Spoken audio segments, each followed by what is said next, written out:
shooting. Debbie Reyes, good friend of mine from Prison Moratorium, from Mississippi, Fresno. That's right, ladies and gentlemen. That's Reverend Dr. Floyd E. Harris Jr.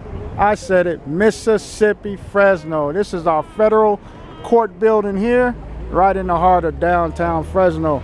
Good friend of mine, Debbie Reyes. She is from Prison Moratorium, the director, a longtime advocate that is here. And so Debbie, tell us what's going on here today. People are rising up. Voices are being heard about the local police department, corruption in the local police department. And this was spurred by recent events of Deputy Chief Foster, who was arrested for selling heroin, Oxycontin, and marijuana. And people are livid. People are up in arms about how a police department can be involved in this kind of corruption, and and that just goes right into the other types of corruption about police brutality, how discrimination in different zip codes like 93706 or 93721 have where the police responses have not been where police responses have not been expedient as if they would be if they were being called for in northern Fresno, where the privilege are allowed to get the police calls and police are there in a second. The only times the police come into our communities is when they want to arrest, kill, or track people that they feel that they need to incarcerate or arrest. So Debbie, a couple of years ago, there was money, dope, and guns stolen out of the Fresno Police Evidence Department. I don't have a key. I don't think you have a. They gave you a key. What happened? No one never found those drugs, the money, or the guns. What's going on in Fresno? I mean, I tell people that Deputy Chief Foster is a citizen of the United States of America. He has due process in the court system. That's a court issue. But I'm not here to judge him. He has to deal with that in court. But I'm talking about our police department. How do evidence in the evidence department come up missing? Someone had a key. Someone took it out.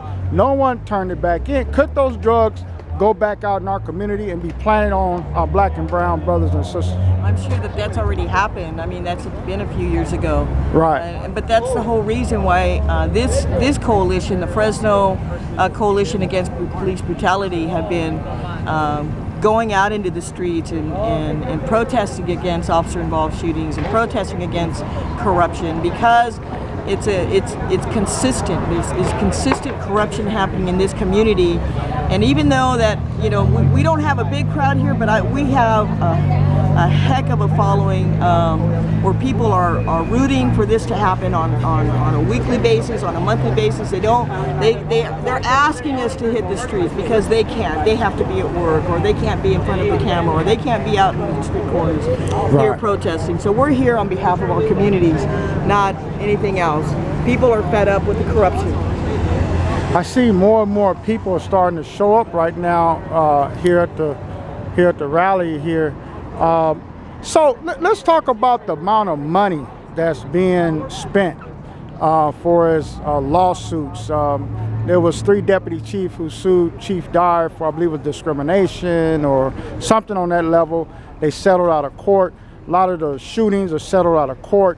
The city settled, millions of dollars out of court. Isn't that affecting our city budget, our parks, our recreation, things for our children? Yeah, of course it is. I mean, the amount of money going into the criminal justice system here in Fresno County, just alone in Fresno County, can provide jobs, can provide education for our children, for communities that are in poverty. It can feed people. I think the amount of money that, like for instance, Jerry Dyer was asking for $450,000 from the city council for these little cop traps that can detect a gunshot in any neighborhood and throughout the city of Fresno. But that kind of money would feed over, I think I calculated out to like 4 million families, 4 million Right. meals, not 4 Right. million families, but 4 million meals, meaning that if you look at the Community Food Bank's website, $1 will feed 9 families, just $1. So $450,000 just being given away to the police department, just like that, because he requested it, because they need it for their surveillance. That, you know, the surveillance is not really benefiting the community in any way, because it's more about the root of the problem and not the little toys that they can come up with, whether it's body cameras, little sound wave, little electronic boxes that can tell them where a gunshot is being fired from. None of these things are going to curb the root of the problem of violence. We need to get back to getting to know who our community is. We need to get back to other resources that do work, that have a record of working, conflict resolution, mediation, community partnerships with different organizations, with universities. We need to build a better tomorrow, because the way it's working right now with the state and the county and the city working together to fund criminal justice, it's only creating more violence in our communities. And you can see that. You can see that when you read in the paper or you wake up in the morning and you hear another shooting happening, you know, in your community or a neighboring community like Merced. You hear it every day. It's not working. So we have to come up with other alternatives. So Deb, you deal a lot with the prisons here in the state of California. Can you talk to us about the movement you started and the amount of money that's being spent and which direction we should be going and the resources and right now in the state of California? The California Department of Corrections has one of the biggest budgets around criminal justice than any other organization in the state of California. They are consistently being given millions upon millions of dollars compared to other systems that are set up to help people, like education or the health communities. The California Department of Corrections, they now want to be the gatekeepers of social services. They want to be the gatekeepers of medical health. They want to be the gatekeepers at, you know, athletic clubs. They're sitting on in neighboring rural communities, or sitting in neighboring city councils and school boards, to just position themselves for the resources that have been historically given to our communities, to build libraries, to build community centers, empowerment centers, to fund, you know, athletic clubs and mentorship clubs for our kids. We don't see those resources anymore. Head Start programs, we don't see those resources anymore. What we are seeing is that they want to be the social worker. They want to be the mental health advocate, the rehabilitation counselor, with no experience or no educational background at all. They get a 2-year educational background in how to suppress, enforce, you know, their laws on our communities. But the amount of money that they're gaining through using different avenues of their advocacy to funnel that money into the prison system, and, you know, trying to like rewrite the prison system as a friendlier prison system, because they have rehabilitation, they have all these different types of programs. We're looking at $9 to $10 billion a year. And just this past year, they got something like a $3.7 billion raise, million dollar raise to their budget, while everybody else was being cut. Food resources were being cut, food that's free lunch for kids, Head Start programs, families that are in poverty, their programs are being cut. On the other hand, California Department of Corrections, they're getting a raise. So Deb, can you talk to us about how much it costs to house someone in prison versus rehabilitate someone if they would not go to prison? You know, I haven't visited those numbers in a while, but the last time I did visit them, it cost about $60,000 a year to incarcerate an individual, depending if they're in prison or jail. And to rehabilitate was like a fraction of that number. And I want to say, you know, 1/5 of that number. Right. But it depends, again, what type of organization is running those type of programs, right, because that in itself can be troublesome because we're advocating for community-based organizations, not necessarily industrial complex organizations, to facilitate and help our communities get through some of the root problems that we're seeing. So how many colleges versus prisons been built in California in the past 20 years? Well, I would think that there would be more colleges and education facilities built than prisons, because it takes education to mold someone and get them ready for society. So I know you're going to tell me there's more school facilities being built than prisons. Yeah, right. I wish I could tell you that, but that's not happening. Again, while we see the educational systems, we've seen one university built in the last 25 years and 13 prisons built. So one university was built in the state of California versus 13 prisons. In the last 20 years. In the last 20 years. Right. So that's Merced, right? So who's making all these decisions? I mean, are these politicians making these decisions? It's your legislators. I mean, again, they have a machine that it has no competition. They have no competition. They pour their money into lobbying efforts. They have their offices set up near Sacramento. They have their point people set up in everybody's district, and they're relentless with pouring money into the campaigns of the local politicians that are supposed to be representing us. And once the people start recognizing, I mean, we need to recognize that what's happening, how the system is working against us and not for us. But once we begin to create a different type of a culture of knowledge and taking back our communities, then we're going to see. We've already seen the state legislature push back with the law enforcement, with the criminal justice system, and either denying funding or getting that funding cut from, like, say, 1 million to 500,000 in different various programs. We are putting the pressure on, and there is the statistics on how many beds that we were able to stop last year, how many jail beds we were able to stop them from building. Even here locally, where the Fresno County Sheriff wanted to build a jail, and again, it's been a while since I visited that because I've kind of tried to focus on the cultural change than the direct project. Because people are interested in not just attending a protest, but doing the work that's going to actually bring about change, and that's where we've been focusing our work. But locally, again, the jail, there are some organizations that were involved that they were going to build. They're going to build like 35 less beds. That's not very many, but then those are the people that I've tried to sit down with. So Deb, now this is just hearsay, so don't hold me to it. But I was told that Chief Dyer was going to buy some beds just for the police department, or rent some beds from the sheriff department, so when he arrests people, that he'll be guaranteed that they will stay in jail. Was that true, or hard to say? I don't comment on rumors myself. Okay, right? All right. Well, I'll do some research and find out. But this is Debbie Reyes. So tell me, if someone wants to get involved, who would they call? Is there an email?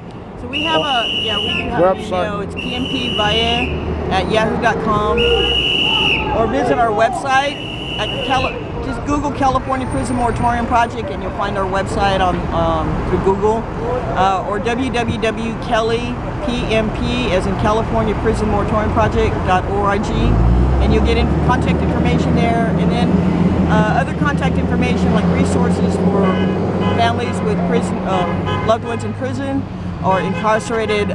You'll find some resources there. When our next meeting is set up, we are forming a coalition here in Fresno, just focused on criminal justice and trying to harness the energy that's happening here in the Central Valley, but in particular here in Fresno. We want to start here and doing this cultural change in our communities. So Deb, you was telling me that there's going to be some real coalition work going on pretty soon for us bringing all the organizations together to fight this monster. That's right. So we have experience in doing that. I have experience in doing that. PMP has been part of creating a coalition around environmental justice, the Central California Environmental Justice Network. We were one of the founding members, and we stuck with that for many years until today they have two staff people, and they have a work plan that goes out for beyond 5 years. And the other one is CURB, Californians United for a Responsible Budget. We were part of the founding coalition effort on that too, where today we have 2 staff members, and it moves beyond the work plan of a couple of years also. So, but what we want here in Central Valley, because we are different than the city of Los Angeles and the city of San Francisco, is we want a Valley strong coalition, because the issues here in the Valley are unique to the issues that are happening in Los Angeles. There are a lot of similarities, like around mass incarceration and people of color, but the difference between those communities and our community is that there's a foundation. These foundations have been built on racism. Literally, there's research that's happening right now. I'm sure you heard about it by now. That's going to expose some of the racist ties that these communities have been dealing with for generations. And so I went to a conference in San Francisco. A lot of Valley folks were there, and we had this discussion about how we need to pull our Valley communities together, the people power of the community's people power to come out to places like this. We have students that have already conferred with us that they want to help us, even if they have sent students out to support us in any way of signing people into our events, showing up at a city council meeting. UC Students Association has signed on as one of our supporters. We have interns coming in from out of state that want to plant themselves right here in the Central Valley to help us formulate our plan for a coalition. So it's a plan that's going to go somewhere. Well, thanks, Deb. You've been a real soldier in our community, and keep up the good work. And just let you know, we all appreciate your hard work and labor. So this is Reverend Harris. We are in Mississippi, Fresno. We are wrapping it up right now. You see Brother Ralphie Brown, but Reyes, he's giving the last words here today. And we're just going to go ahead and tap into this, what he has to say. Cops are doing this on the streets. Cops are doing this on the streets. Nobody listens to them. And when this happened, this arrest, it proved that they weren't just making things up. But just to puts it back on us, where we're going to have to start looking at the way we do things differently.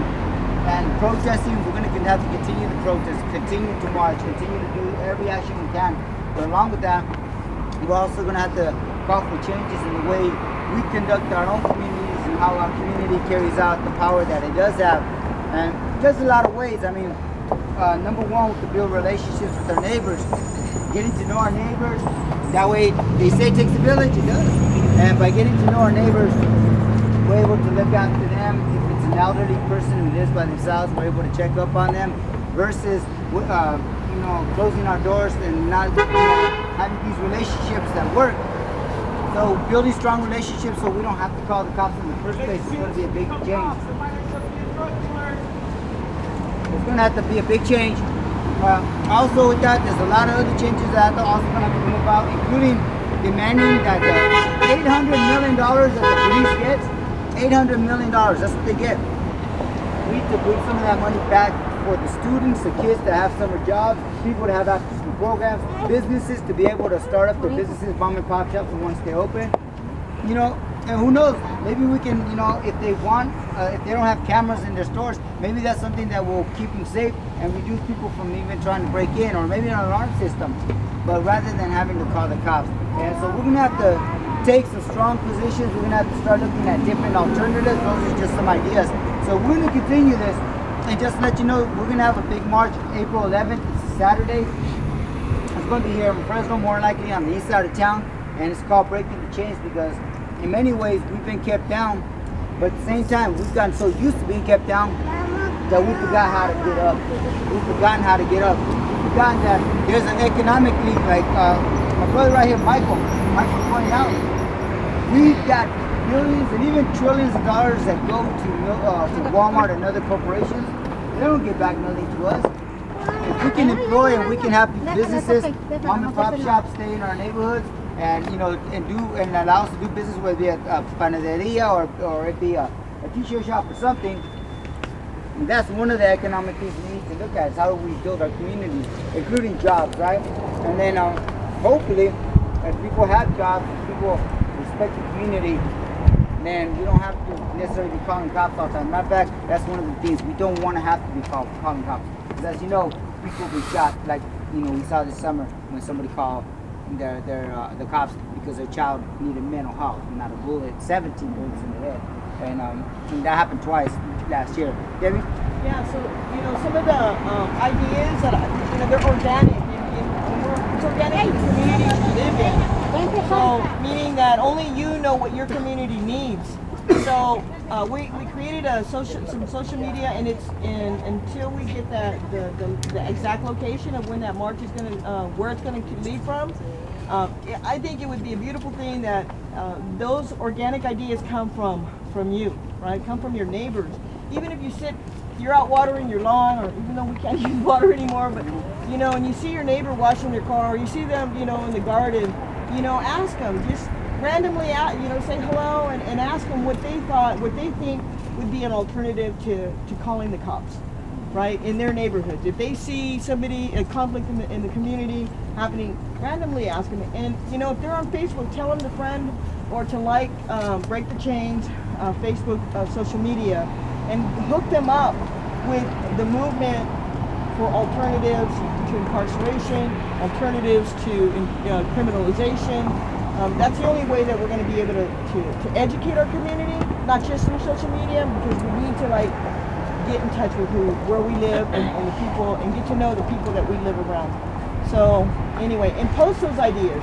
I mean, they're not going to just come from Debbie or Nina. It's not going to come from Ralphie. That's just a beginning of a lot of different ideas that can happen. We're taking that money back, by the way. That $800 million, we have to take it back. That's a lot of money when we know that our neighbor is living hand to mouth. They can't, they're waiting for their check to come in. Most people are one check away from being homeless. That's a lot of money. That can feed a community. That can empower our communities. It's also half of city budget. That can pay for education. That can pay for health care. That can pay for empowerment centers or athletic clubs. I mean, geez, we need to put a stop to that now. Right? Yeah, so I just like to thank everybody for showing up.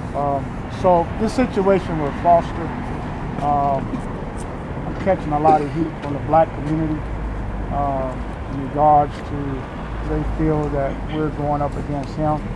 But this is bigger than Foster. It's the system that Foster's in that we're talking about. If Foster did what the allegations, then that's something he has to deal with in the court system just like anybody else. But we have to continue to change the system that's in Fresno.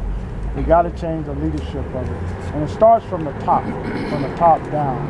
And if you look at how Bruce Rudd, our city manager, what he said the other day in the newspaper, that no one should be poking their nose in on government and the police department and all that type of stuff. No, we're supposed to poke our nose in it because we're paying for it. You pay for something, you're supposed to poke your nose in it. That's right. You buy something, you don't like it, you're supposed to say something. If you go to a restaurant, you don't like their service, you have a right to say something. So we have been very transparent. We have been very consistent with the same message. We haven't been flip-flopping back and forth, and all of us, from the smallest to the tallest, I mean, we all need to be commended for, standing up, because this is what it's going to take to change for our little babies right here for the next generation. So everything we do, right, is to change a better system for them when they become adults. When we become seniors, they're the ones that are going to be taking over and taking care of us, while now we're taking care of the seniors that did for us. So we have to understand, we have a job to do, and someone has to sacrifice. And I'm, like I said, I'm willing to do whatever it takes. I don't see my brother. He was standing over there with the brown beret with a sign. But I was thanking that brother because I told him, I said, I want to thank you for standing for your community and standing for my community.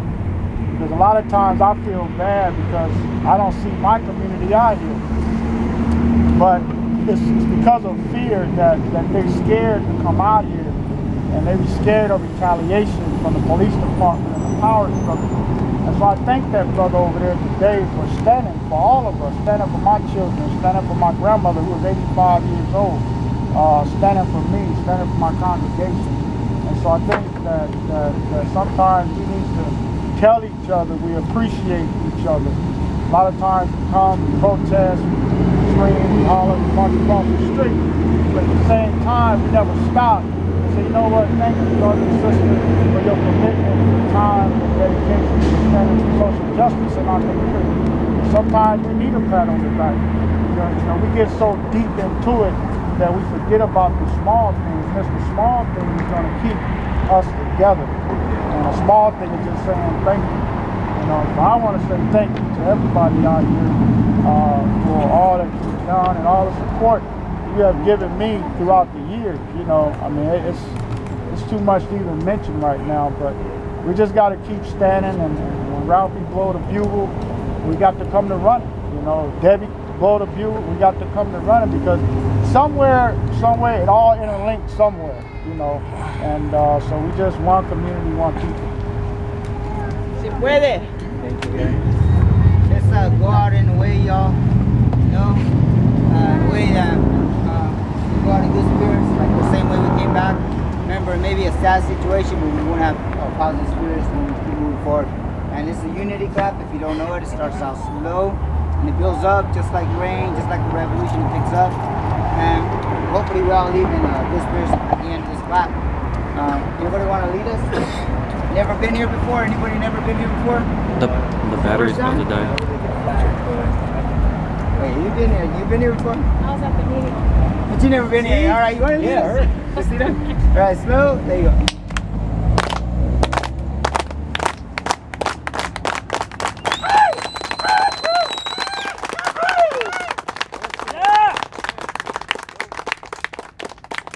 All right, everybody, drive safe. Be careful out there.